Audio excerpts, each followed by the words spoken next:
High friends, welcome to Sam's kitchen. Friends, उन्हाळ्यात त्यांना जेवायची अजिबात इच्छा होत नाही. काहीतरी असं मस्त थंडगार खावंसं वाटतं आणि महत्त्वाचं म्हणजे आहे ना, गॅस पुढे अजिबात उभं राहायची इच्छा होत नाही.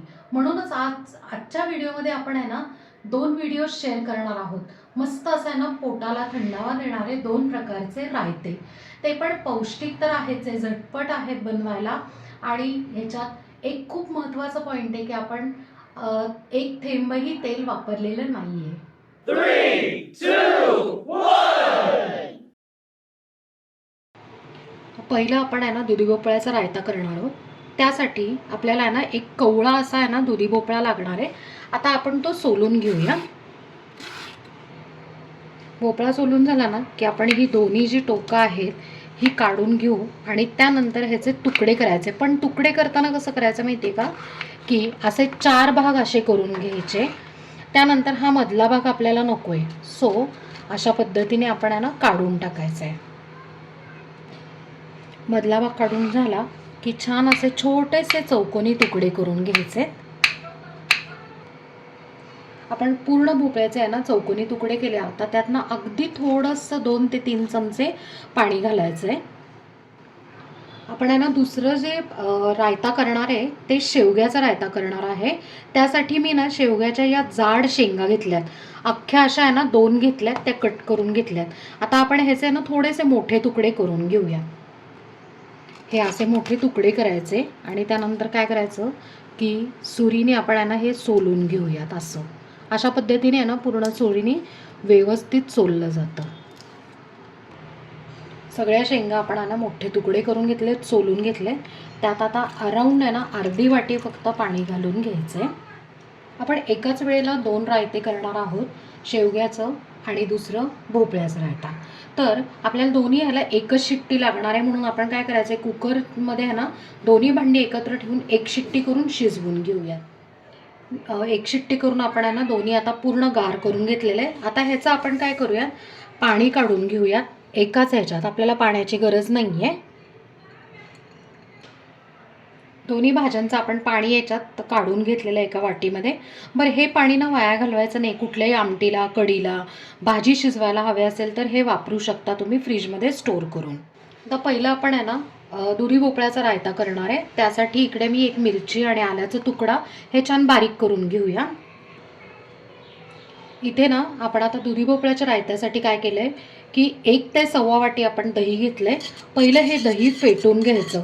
रायता करताना कायम आहे ना दही फेटायचं, म्हणजे काय होतं की छान क्रीमी टेक्स्चर येतं आणि ना मिळून येतं. काय होतं की नाहीतर मग भाज्या वेगळ्या, दही वेगळं आणि पाणी त्याला वेगळं सुटतं. अगदी चोथा पाणी होतं. यासाठी दही मस्त फेटून घेतलेलं आहे आणि अगदी छान क्रीमी असं झालेलं आहे. यात आपण आहे ना बारीक केलेलं आलं आणि मिरची, चवीप्रमाणे मीठ, अगदी चिमूटभर खडी साखरेची पावडर किंवा साधी पिठी साखर, पाव चमचा जिरे पावडर आणि हे शिजलेले जे भोपळेचे तुकडे आहेत ना ते. आता हे सगळं मिक्स करूया. आपला दुधी भोपळ्याचा रायता तयार आहे. आता काय करायचं आहे की अर्धा ते पाऊण तास आहे ना फ्रीजमध्ये ठेवायचं आहे. ही प्रोसेस काय इम्पॉर्टंट आहे माहिती आहे का, की आलं मिरचीचे फ्लेवर जे आहेत ना ते छान उतरतात. इथे एक बाऊल घेतला आहे आपण आणि या ज्या शेंगा आहेत ना त्याचा आपण आहे ना गर काढून घ्यायचा आहे.